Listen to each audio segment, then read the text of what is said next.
Spent too much time in California. Now I got that Rona. Gotta be alone. Staring at my phone. Gotta be alone. Gotta be alone. What's up? Thanks for tuning in. This is the thealoneaviruspodcast. We're going to get right into it. No intro really today because I got bitten by a bunch of bugs on my face and my lips hurt and I don't want to talk that much, but this is a good episode. You don't need to hear from me right now. Me and my friend Steve, the red mug is back. I got the blue mug right here, but I got the red mug in the episode, so that's gonna play in pretty seriously. So here it is, me and Steve. Okay, so this is the Thealoneavirus podcast. I'm here with my friend Steve. Or do you like Steve? I always see your name written more often, so it says Steven everywhere, but I call you Steve. Yeah, honestly, it's either or. There are certain times where Steve is fine. By the way, I think a lot of my coworkers say Steven. My family. The only time it was ever jarring to me is one time my mom said Steve, and I was like, "The fuck? Like what? No, Steve for you." But like, you know, my roommates I live with now, like I'm Steve to them, Steven to others. So I have no preference. Isn't it interesting that Steven and Steve is a nickname with only one letter difference? Yeah. And for some people it does make a big difference. Like they really do prefer it, or it does like kind of change your like how you view them, or like it is you're right though. It's one letter but two syllables, so there's a big difference. That's true. I've noticed there's kind of a resurgence of people using like full names again. Like less nicknames. Like all the Daves I knew are David again. Yeah. I think there's definitely a push with names like you want to be taken more seriously or more adult. Like I don't know, because there are certain names like growing up, like if I meet an adult Bobby, that's weird. Like be Bob or Robert, don't be Bobby. Yeah. But then again, if like people you knew when you were a kid, like your friend Danny, it's hard to like grow up and not still call them Danny. Oh yeah, absolutely. I'm Dan now, bro. Yeah. No, you're not. Yeah, first of all, don't say that because I'm going to push harder for Danny. So, right. All right. Well, Steve. Yeah, it's good to see you. Thanks for being here. Yeah, happy to. There's a lethal virus outside your door. That's why I've been locked in this room for I've not left. Tell me. So you are in Austin, Texas. Is that right? Yeah. Yeah. Okay. I remember that from 3 weeks ago. You're from New Jersey originally? Mm-hmm. Okay, cool. Yeah. Me too. So I imagine things in Texas are probably, and maybe Austin is its own thing, but I imagine things in Texas are pretty different than they are over here. Yeah. So for sure, way more mellow than the East Coast. Obviously, I would say as a whole, we've been doing a good job of following the mandates, or the recommendations that the rest of the country is kind of following.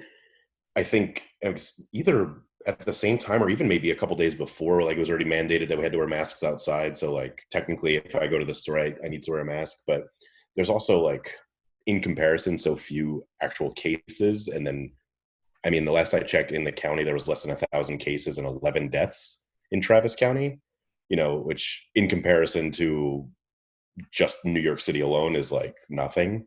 Mm-hmm. So I personally don't feel like a ton of fear, like leaving my house. Like if I need to go to the grocery store, like I'll do what I need to do to like respect everyone else's worry, but I'm not like, shifty eyed looking like, hey, who's coughing, who's not, like, I'm not worried about it. Do you think that's coming? I don't know. Being in one of the more, Austin is a very populated city, regardless, but I just think like, I don't know, until the numbers start creeping up, if they do, I don't particularly feel that coming. And maybe it is because we're like directly in the middle of the country. I'm not sure. So is Texas like part of the group of like southern states that are like, it's time to reopen no matter what?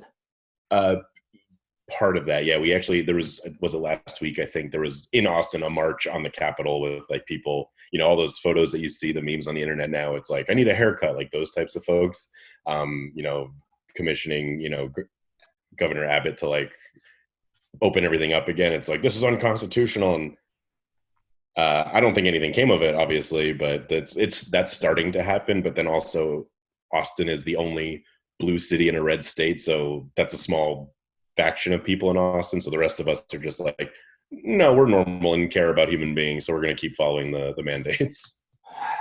Yeah, it's so weird. I feel like right now is the pivotal moment in this whole thing, because everybody, for the first month, everybody was kind of on the same page. Like, okay, there's this really terrible thing happening. Like, we kind of just need to like put politics aside, you know, and just like go inside and let it wash over us, which is not a realistic thing to think anyway. But everybody was kind of there. And then right now, half of the people are still like, well, nothing's really changed. We still need to continue doing this, even though we're like, our economy is about to fail, but like the economy will bounce back.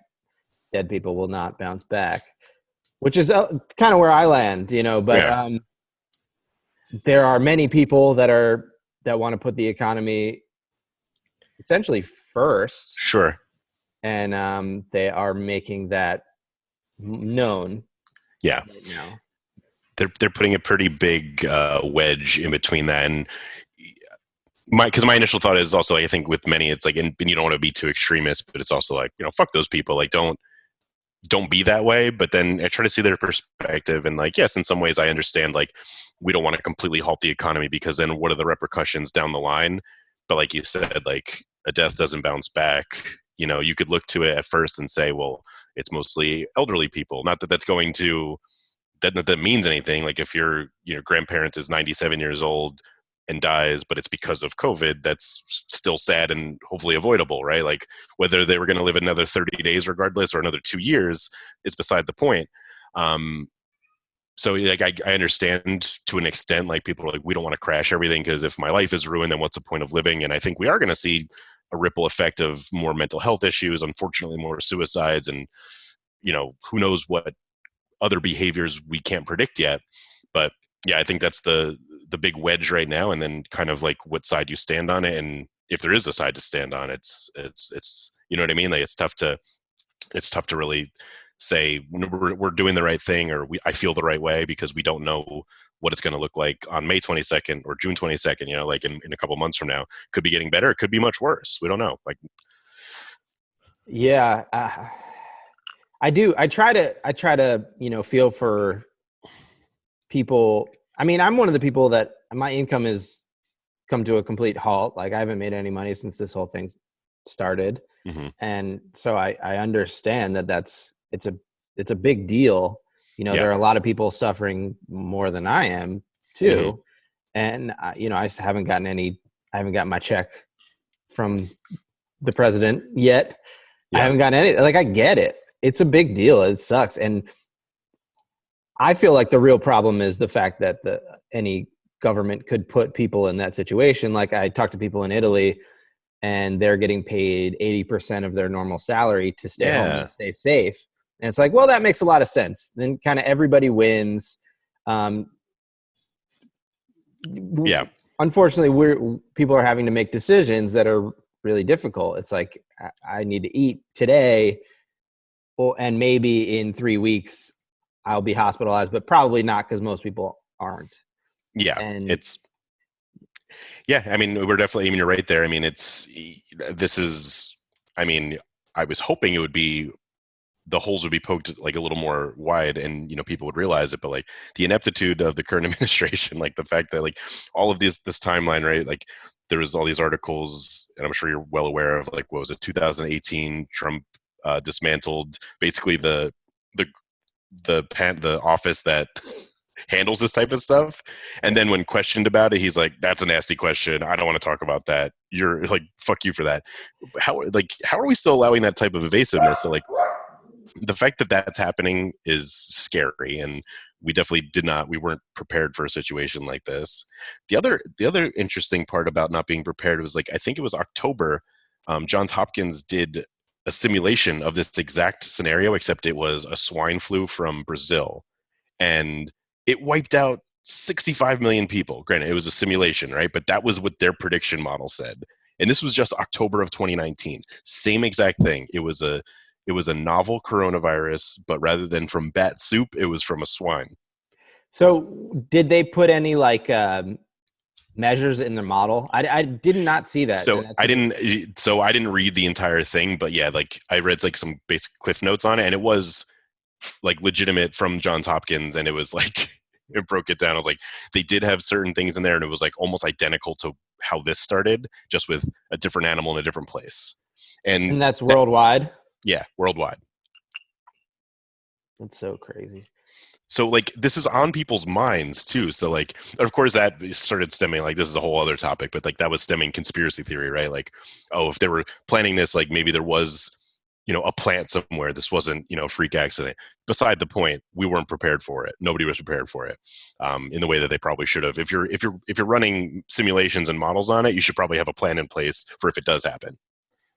Yeah, but how it always is like, that's a different team. Well, yeah. I mean, and to be fair, it's like you can get one guy to run a simulation, but to actually have an infrastructure in place is like a lot of people and money.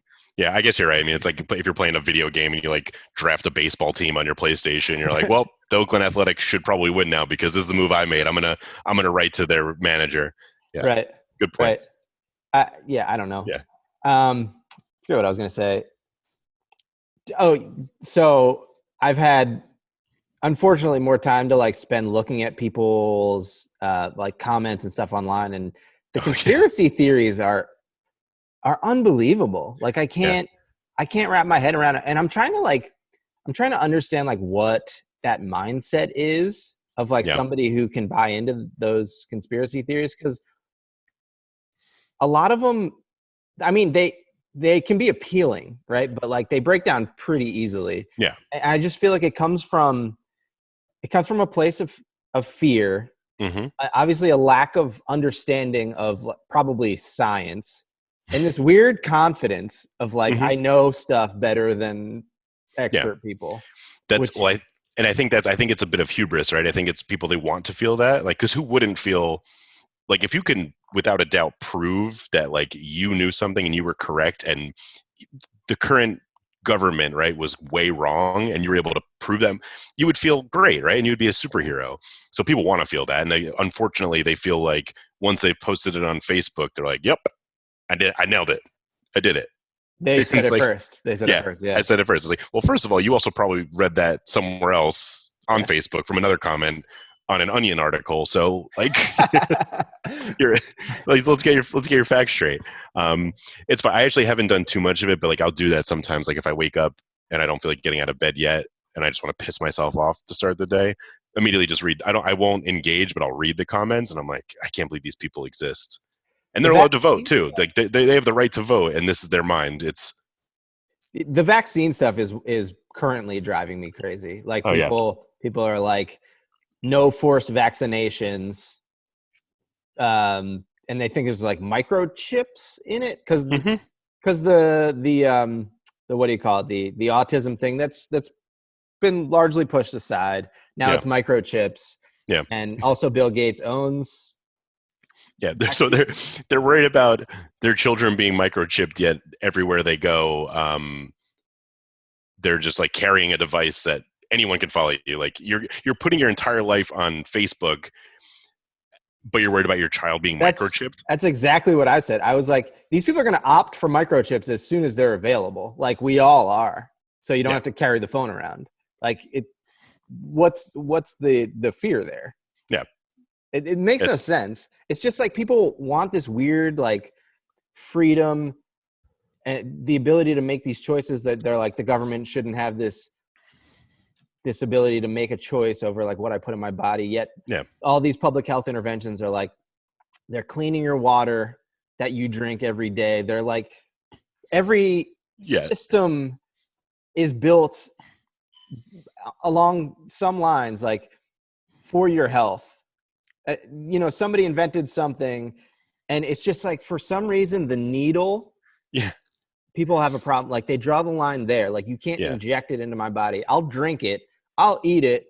I'll like abide by the rules, but I'm not letting you get into my arm. Like it's it's bizarre. It's Yeah, very they'll let a doctor overprescribe OxyContin for them, potentially like putting them into like addiction for painkillers. But like, yeah, God forbid they have to like get a needle for something that's preventative. Just say you're afraid of needles. I get that. Yeah. That Yeah, makes sense to me. exactly. Yeah. If you're afraid of needles, cool. Like we'll distract you and poke you when you're not looking. And then boom, your child won't have chicken pox or whatever. Like, yeah, that is funny though. Like the fear that you're going to be chipped. Like, why does the government care what your 6-year-old's doing? Yeah. You barely care what your 6-year-old's doing. Like, Right. you're a bad parent already. I could tell because you won't vaccinate them, so you probably don't pay attention to them. Why does the government want to pay attention to them? People have a strange ability to make a global pandemic about them.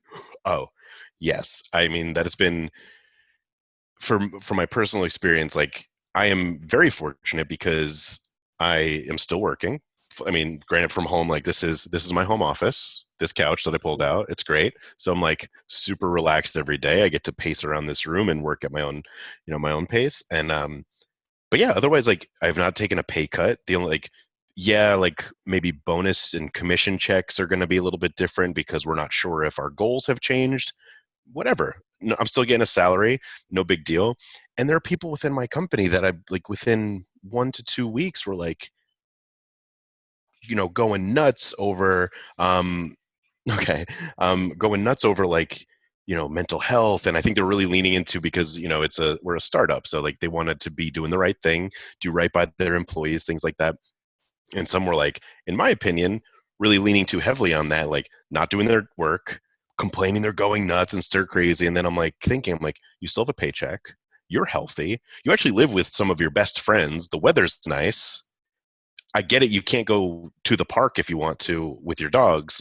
You can't go hang out with your friends at their house. You can't go to a restaurant. Those are luxuries. Those are never necessities. Like you have your necessities and then some. Sure.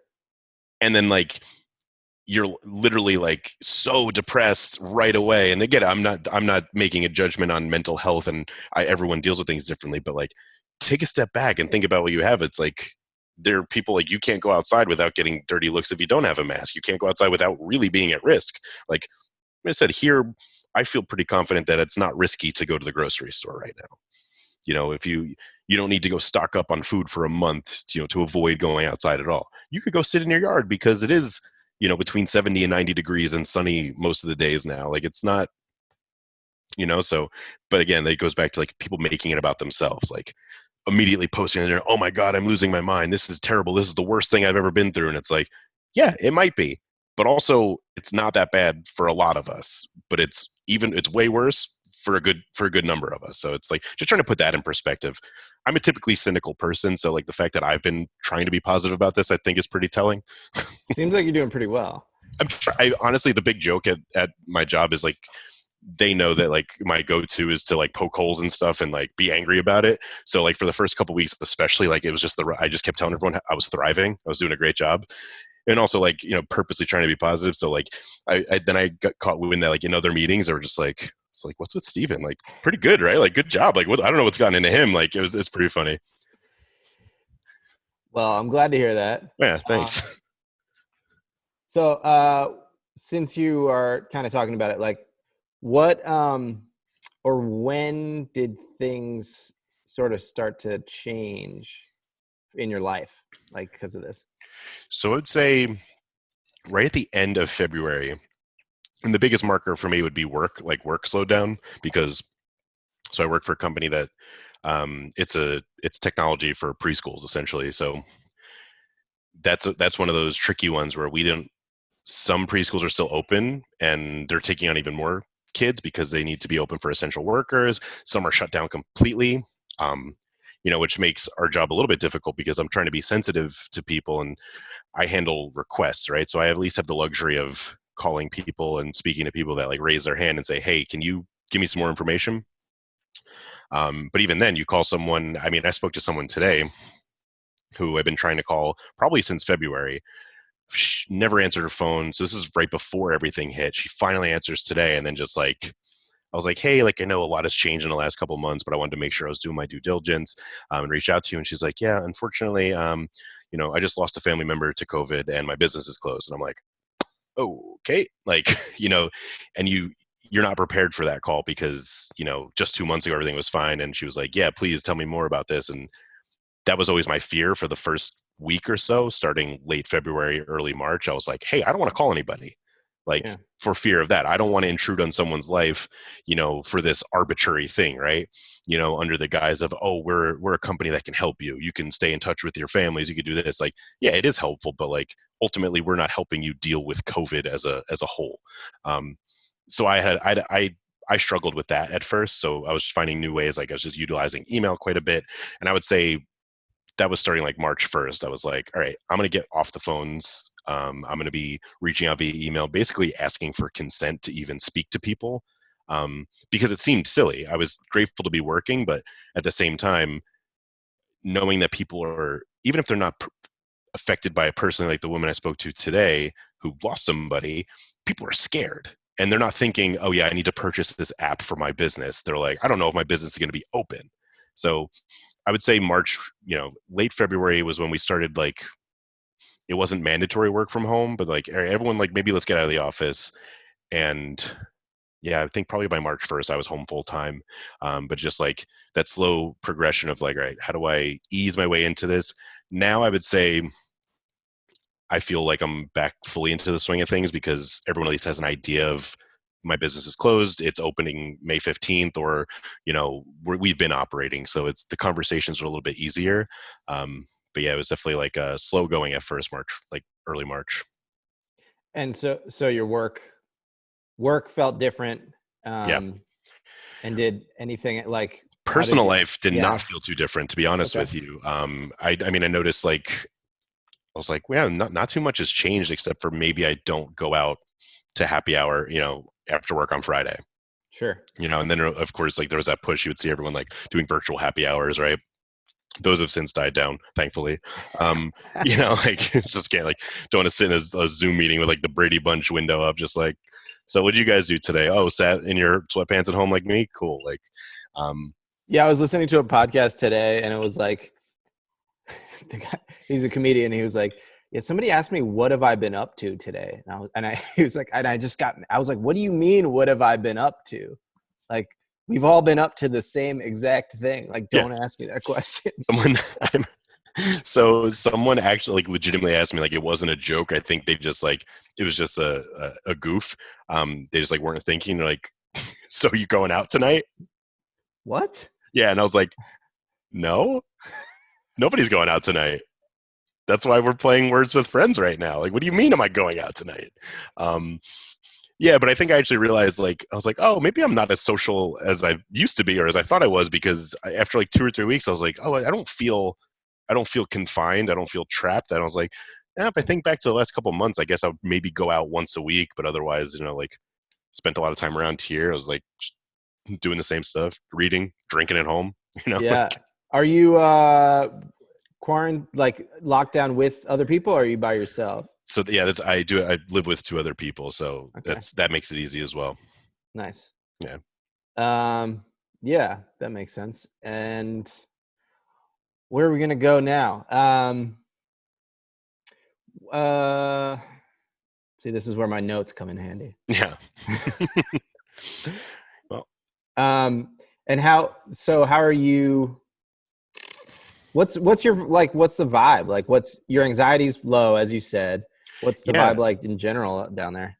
I mean, I would say it's a good mix. Like, I feel like when at first there was definitely like everywhere, like that panic, right? Like when people were just with the panic purchases. Like, I think the weirdest one for me, and I was like, actually, it annoyed me above all else. I went to the grocery store, like, and this was before a full shelter in place, and like the entire aisle of pickles was gone.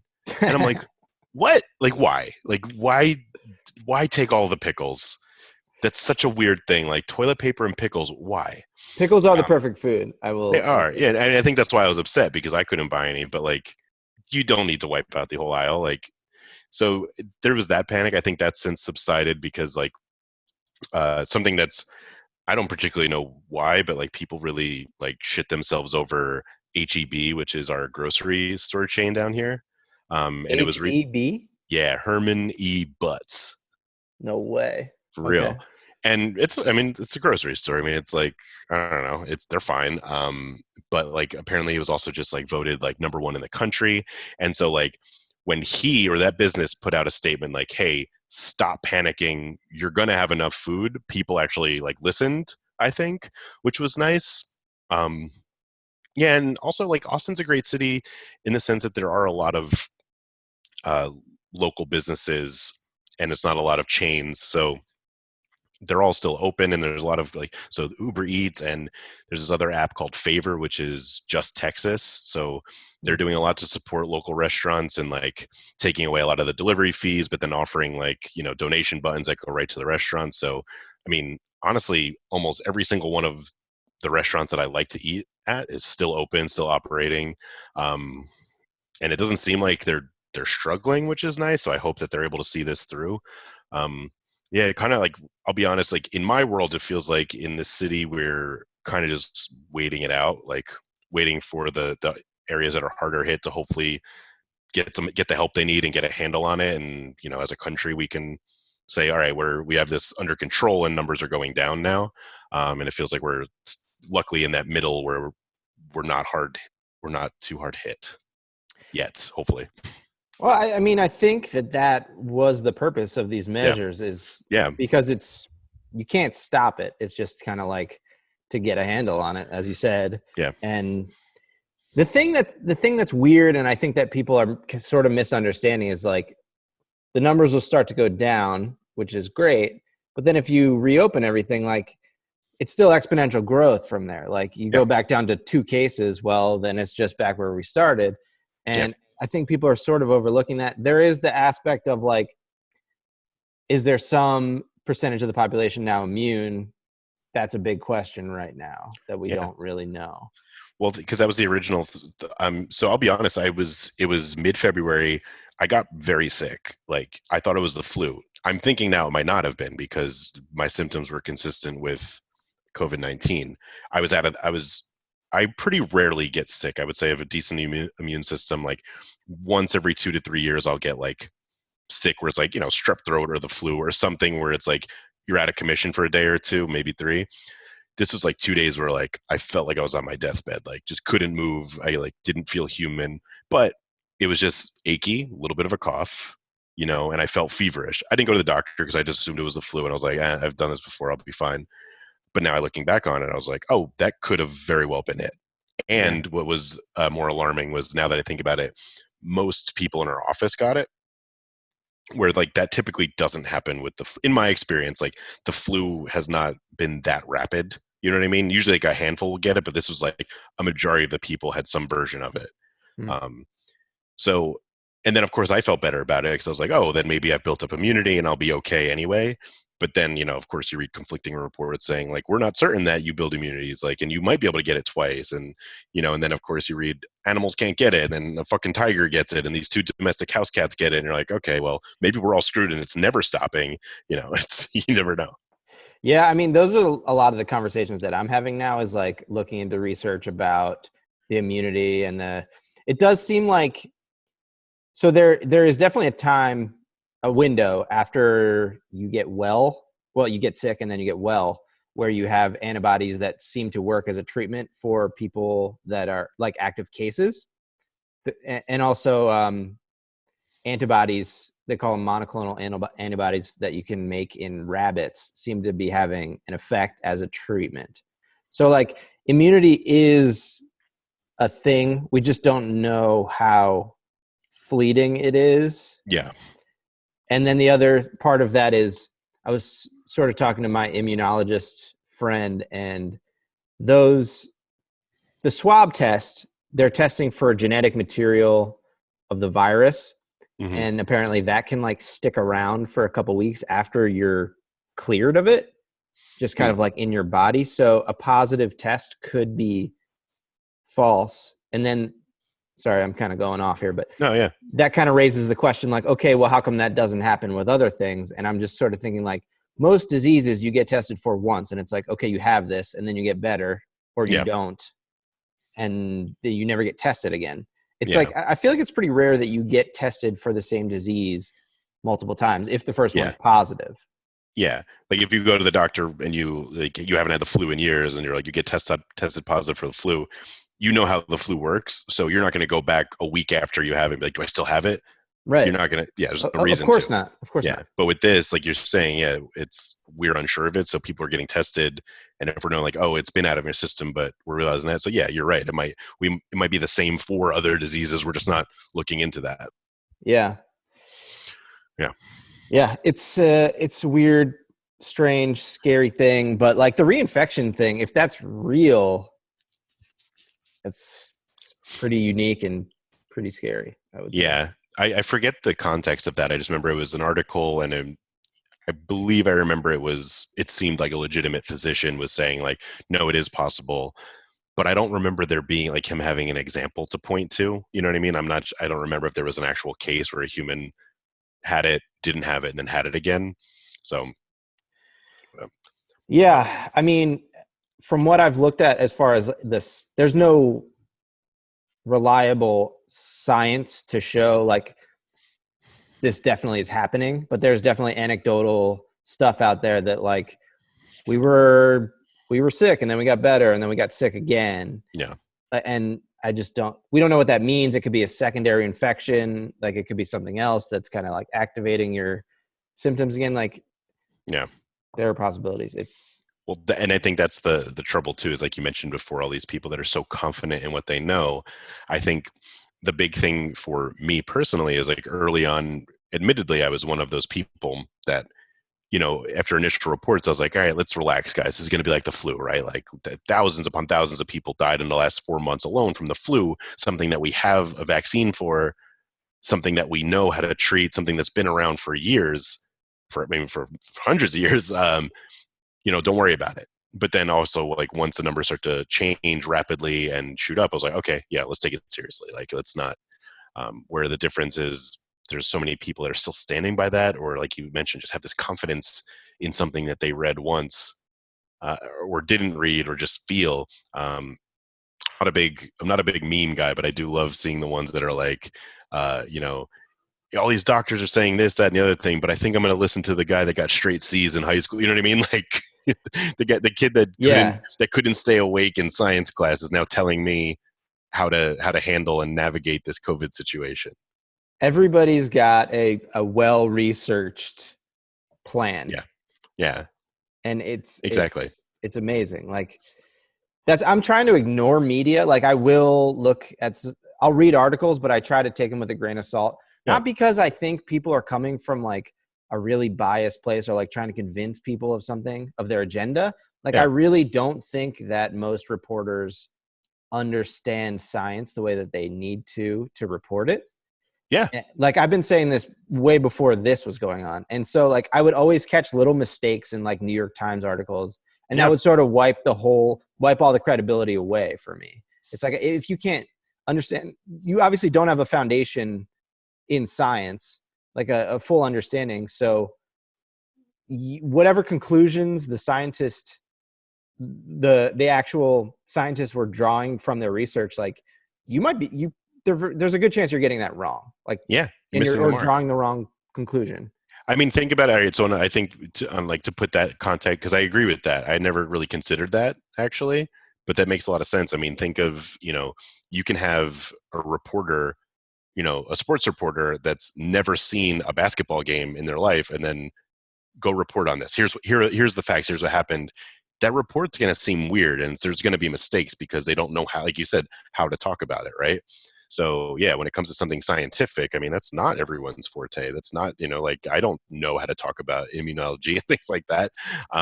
So yeah, but when you have someone that has the power to put an article in the New York Times and they're not using the correct word, or they're putting something out of order, or maybe they put the wrong tone on something because they don't understand exactly what the conclusion is. Yeah, that could be dangerous. And it is very limiting because scientists often don't know how to talk about it either. To a general audience. Like they have a very limited, narrow scope of like what they do well. And it's usually not talking, like disseminating what they know. Yeah, not explaining to the average person this high level theory, hypothesis, and conclusion. Yeah. And Yeah, it kind of drives me crazy. Like, I want to be that guy, but I also I don't. I'm like, I could figure this out for you. I can tell you what you need to know, but Yeah. it's not my responsibility. Yeah, ultimately you're going to drive yourself nuts trying to bridge all these gaps, and that's just to get some understanding because you're still going to have people push against it. And it's like, well, what's the point? Yeah. And yeah, so I basically have been looking at primary research. Yeah. And trying to see what the hydroxychloroquine stuff, there is a limited amount of research that it can help with secondary infections, but it's not a treatment for COVID-19 by any stretch of the imagination. And the only thing that seems to be working is antibodies from people that are recovered or rabbits, and the remdesivir seems kind of promising. I don't know how to say that, but I don't know if you've heard of that. I haven't even said it. No, haven't. Yeah, it's it's an antiviral that seems to have some effect, but people are pushing antibiotics for viruses, and I'm just that it just doesn't compute. And when it seemed like it might be a thing, I was so confused. I was like, how does this work? Maybe my understanding is just completely wrong. Well, and that also, I mean, and then I guess the big push was, or the big ask was, there was not enough ventilators and things like that. But I also read something recently that maybe ventilators aren't working the way that they thought they were supposed to. So we've had a ton of, stress over this, and maybe it wasn't even working anyway, which is going to happen. Not everything is perfect. This is a brand new thing, but. Well, ventilators, it's a big deal to make that leap for a patient, breathing on their own to being put on a ventilator makes them way more compromised. And also, it seems like the only way that the virus is actually airborne, because right now it's transmitted in droplets, like coughs and stuff. But a ventilator, from what I am told, can actually aerosolize the virus because that person is shedding virus and they're very sick. The ventilator itself can create aerosolized particles of the virus. So they might be making it worse in that environment. Make that environment worse. Plus, it makes everything way harder on that patient. Just being on a ventilator is super compromising and difficult. So it's too new. There are no long-term survivors to know what's going to happen later. Yeah, and that's why I think too. If I, not saying for sure that in February when I was sick that I had it, but let's say that I did, and all those other people, and think back to anyone else throughout the country that was sick at that time, we wouldn't know because we weren't tested for it. So I can't even it can't be helpful in that way. I can't say what from my experience. Are you gonna try to get an antibody test? No, I hadn't considered it, but I mean possibly if it's available. I mean, I don't see why not. They hopefully will become available. I'm trying to get one. I was sick at the beginning of March as well for 3 weeks in a really weird sickness. So, which would make sense too, because it seems with everyone, it's you're certain people, they were saying 80% of people had very mild symptoms, and then other people, it's they're truly awful. So, yeah, my symptoms weren't that bad, but they just would not go away. I had the worst sore throat of my life for 3 weeks, and that was it, pretty much. Yeah, that's weird. Super weird, very uncomfortable. Yeah, I lost my voice. That's maybe the first time that's ever happened to me. Yeah. And that's usually indicative of some kind of virus, like laryngitis, I think is a virus. So, yeah. That makes sense. So how many pairs of sweatpants are you are in rotation over here in your lockdown? 2. Just 2. That's pretty 2. Good. Yeah, I get, and they're both Adidas. I have my Adidas track pants and then Adidas sweatpants. Just pop them in and out of the washing machine. It's been nice. That's my routine. Good. It's the same routine. I pop them off, new pair of underwear on, pop the same pants back on the next day. After 3 days of that, it's all right, pants in the wash, new pants. Nice. When was the last time you put on jeans? Oh, it's funny. 2 weeks ago, I went to put on jeans, and I was like, "Nope, it's why." It's this is I'm gonna go sit on the couch. Why am I doing this? It's been a bit for me. Yeah, I need to. I honestly, I told myself this weekend, I was like, all right, Monday morning, I'm gonna get up. I'm either gonna go for a long walk or I'm gonna go for a run. No, have not. It's not happened. I've definitely put on some pounds during this as well. Are you been getting even lazier. outside? Yeah, I've been out. I've been going, like, I'm very fortunate to live very close to 2 grocery stores. So when I do need to go get food, like, I'll just take a walk, either one. It's a nice neighborhood. So I get outside and go for some walks, or even if I'm feeling really stir crazy, like, I'll just go for a drive around town, listen to some music, get some sun. And you said there is a mandate for masks. There is that. I think just last week they put that. So that, yeah, I felt bad because the first day, like, I did know about it, but I forgot. And I went to the gas station to, like, grab a drink or something, and, like, they had a big sign on the door, like, please wear a mask. And I just, like, crept in, like, oops, sorry. I'm not going home now, but Are people seem to be taking it seriously though? yeah, especially at the one grocery store here, they're pretty, like, they, if it's, like, busy time, they'll have someone stand outside. Actually, the Whole Foods, one of the Whole Foods, like, they have a guy out front, like, keeping basically like a bar, like a bouncer, like, he has a clicker, like, only a certain amount of people in the store at a time. I went the other day and it walked right in, and by the time I came out, there was, like, a full line of people waiting down the parking lot, which unfortunate for them, but I was like, all right, that's cool that you're taking these measures and making sure, like, someone wasn't allowed in because they didn't have a mask. Oh wow. Yeah. So like I said, I feel pretty good and safe here because the numbers are low. I'm not super worried about it. That hasn't even jumped up over the weeks, but everyone seems to be taking it seriously. That needs to be. And is there, and I don't know if you would know this, but is there, like, testing available if you needed it?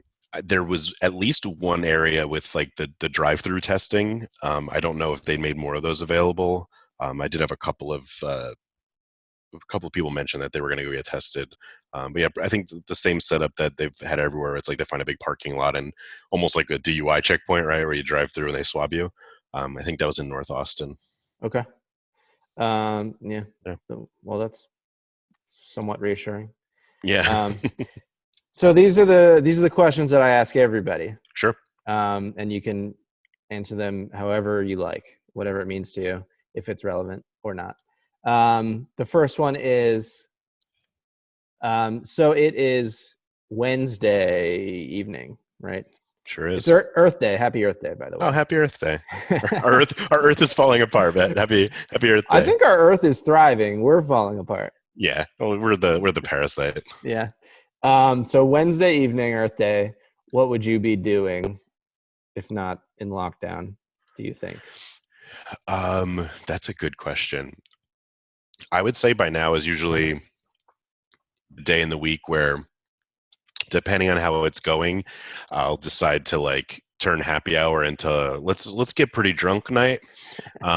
So I would imagine I would be at one of the bars near my office, just probably on my 4th beer by now. Especially because it was rainy and gross before, but it's like it's still not super sunny, but it's, like, nice outside now. So I'd probably be, sitting outside with 2 to 3 coworkers complaining about some other bullshit at work today. Well, I hope you can get back to that soon. Yeah, I still do the same thing. The only difference is I'm at home doing it. Right, for sure. The only bar that I know in Austin is, I'm trying to remember the name. It's something about like a bee, like a social Yellow club. Jacket Social. Yeah, I went there once. That was a cool spot. On tour. Yeah, it was a cool spot. Yeah. No big deal. I was on tour. It's not on tour, no big deal. Okay. So if that band was still touring, where would you be right now? Good question. Definitely a lot more here. That band was tough on the body. Oh, yeah. But back to you. What good do you think is going to come out of all of this? That's a tough question. There's a lot of good I hope comes out of it. So prior to this current job, when I moved to Texas, and I took a teaching job, actually. So I was teaching 7th grade English for a couple of years. So I still have a lot of friends in that realm. And I think a lot of parents are seeing now how difficult it is to get your children to do work. And I think we're going to realize how essential teachers are. So, it's been a debate for a long time, right? Like how little they're paid comparative. So I hope a lot comes out of that. I hope like that's reconsidered, because right now we still have, actually my friends that I live with, they're teachers and are still working from home, trying to get lesson plans and provide help to, students at home. And a lot of parents are either, they had some write in to them saying like, yeah, this is too difficult. I'm just going to let the kids not do anything because I don't want to try anymore, which is really scary. That's eye opening to know like, all right, we need these kids in classrooms when the time comes. And also like, healthcare. I mean, this is a disaster, right? And like, we're not set up for it. And like, you know, you, there are so few businesses open right now that like are essential, and a lot of these people don't get paid the amount of money of like businesses that are not working, but like, these CEOs and corporations just have a bunch of money to sit on. And I hope that people realize how backwards some of this is. It's not going to happen overnight, but I hope we can start putting some legislation together to get there. I think, maybe people will feel bad about the fact that we didn't nominate Bernie for the Democrats. I know the timing is so, it was almost right there. Yeah. Maybe a month prior, we don't have Biden losing his marbles up there. I think those are the two that I hope happen. I'm not sure what good really will happen. I think people will, hopefully just on a personal level, like really feel more grateful for things that they do have and not take, going to work for granted. It's just the overnight turn of, fuck, I got to go to work today, or I don't want to deal with this today, to, man, I would actually really prefer to be in the office right now, or rather than be stuck at home. And, maybe those minor headaches they're not that bad. I mean, so those are my hopefuls. I think that the good that's already come out of it is, like I said, we mentioned at top, like people reconnecting with people they haven't, whether, they needed to or not. Families spending more time together at times that they normally wouldn't, like you think of, a family of like 5, where you have maybe 3 children that are, not off to college yet, but they don't really spend time together. Like now they kind of have to, so maybe they'll build better bonds. Like I would imagine, I have a younger sister who we get along, but we're not super close. Like we're like 5.5 years apart. So like we talk, but we're not like best buds.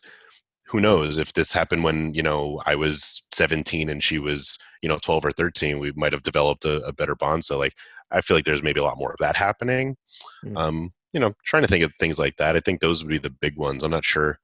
And I think maybe just in general, maybe each state will consider how to prepare for something like this in the future, and maybe put some better guidelines in place.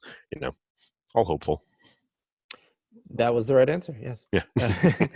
Nailed it. Nailed it. No, that was great. And then I asked the opposite question. What do you fear happens, or what's the biggest fear coming out of this? Sure. I mean, the biggest fear I think is one that we also touched on is like, the people that are protesting out there, that there is the fear that the economy won't recover in the way that we hope, or will bounce back, or that there will be so many people displaced that it will cause some true hardships, or, people are already not happy with other people. So like I think there's a real concern for some type of civil war, like there's,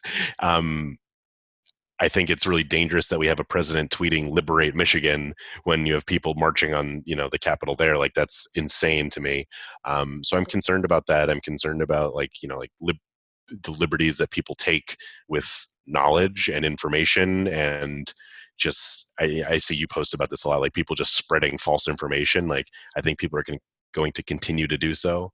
I'm worried, honestly, in a best case scenario, if there's a report tomorrow that says, guess what, we found a cure, we found a vaccine, or we noticed a steep decline, we're going to be good. And then people be like, I told you we didn't need to worry about it. And then they're going to be reckless. I think it's most of my fears are around stupidity. I'm still personally in a place where I feel okay. I think, by June, July, we'll have a clearer picture, and I think be seeing this through the other side. But yeah, I think the fear would be like that I look back on this, and then in July we're in the same boat or worse, and then it's like, okay, well, where do we go from here? Because that's going to be tough to recover from, I think. Right. Not learning from this taking what we need. Yeah. Yeah. I mean, I think that's the big one, right? It's like, if something like this does happen again, like, are we gonna learn from it, right? Are we gonna like? Yeah, I mean, I like what you said early on, where like every death from this disease is essentially a preventable death, whether that person was like on their way out or not.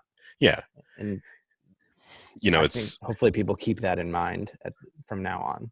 Yeah, I mean, it's sad in the sense, it's like like in most cases anyway, like that person didn't inflict that upon themselves, right? Like, in a way, like if someone at age 22 dies of an overdose, yes, that's sad and preventable, but in most cases that's something that they inflicted upon themselves.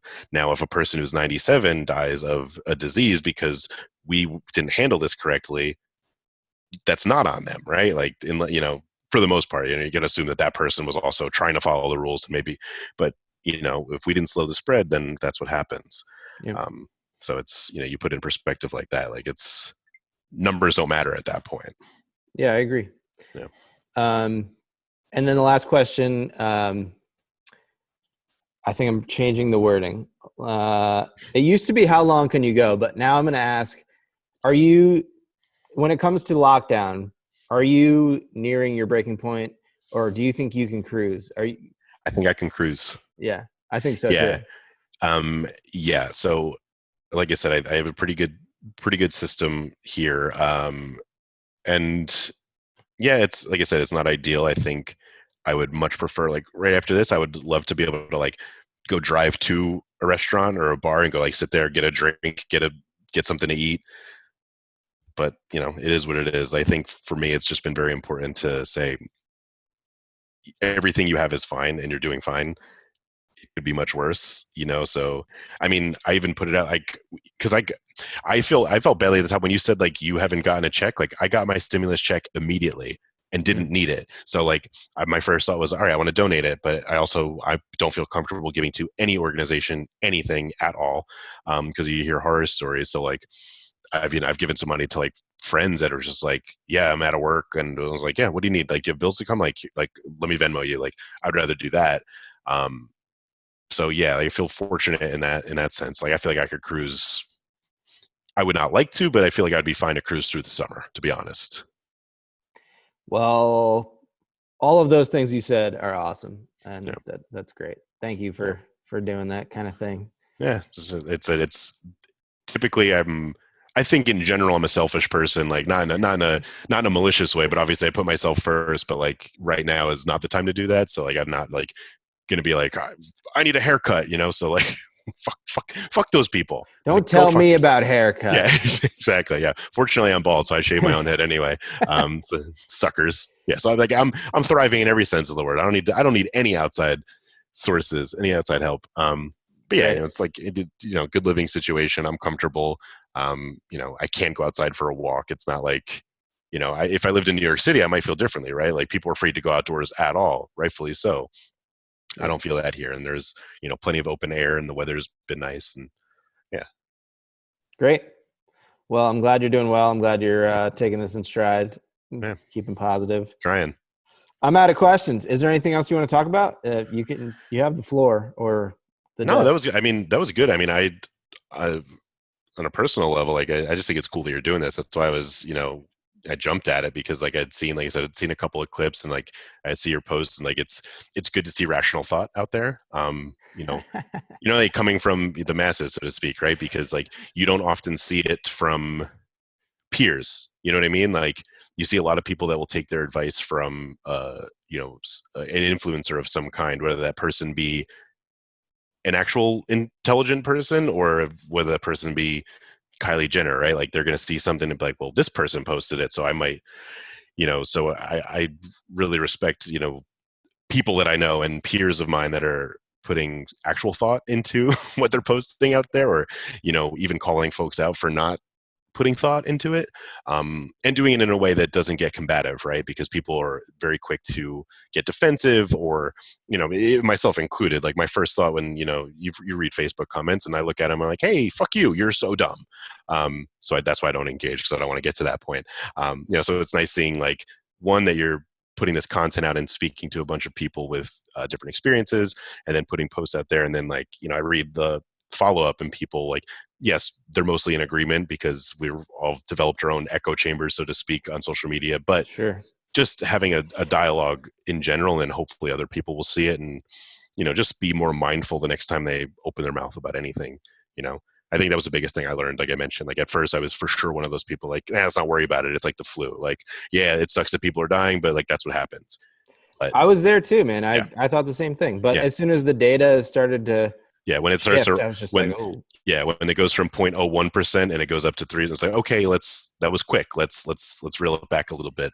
And I wish more people would do that. It's, you can only hit them with facts and figures so many times before it's like, why don't you get this? Yeah, people need to be more willing to be wrong. It's just like, yes, it's okay. Like that's what I love about scientists. That's my favorite thing, is like scientists operate basically on the premise that is, we don't know. Like, I don't know the answer. Let's do some studies. Let's put some experiments together and see what that says. And we'll base our conclusions off of the actual information, rather than a gut feeling supporting our conclusion with information that we just arbitrarily find on the internet. Because you can support anything with information if you want to. Oh, that was the basis of every single paper I wrote in middle school and high school, was like, here's what I want to get to. I'm going to find quotes from these things and it was, you can weave any story you want. And that's essentially what a lot of people tend to do. And I think I started to feel better about myself as a person, and as and smarter in general, when I realized like, oh, that's not knowledge. You're just making bullshit up. Say you don't know and actually learn it.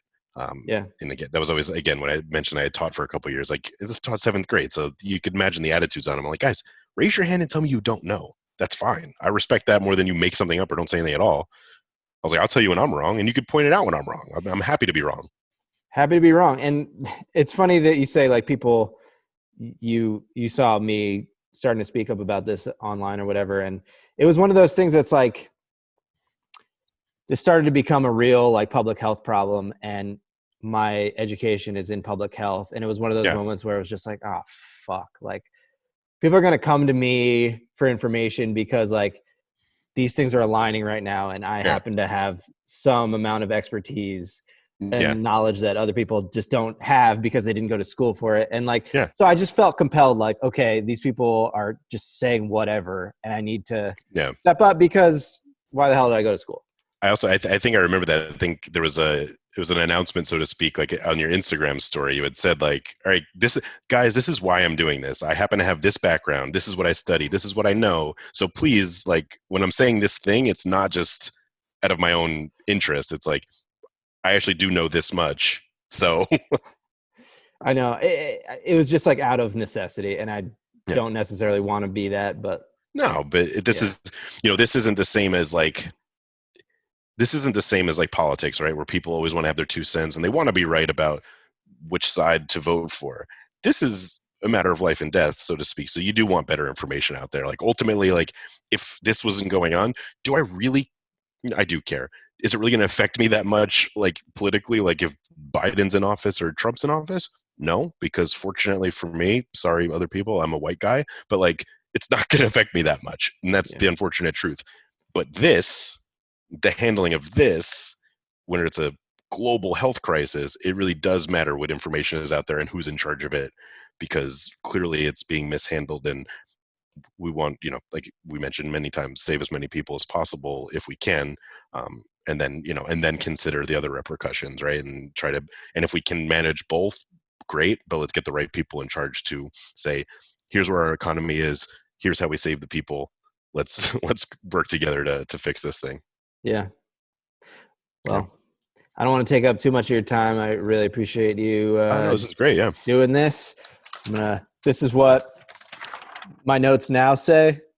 Pickle Panic.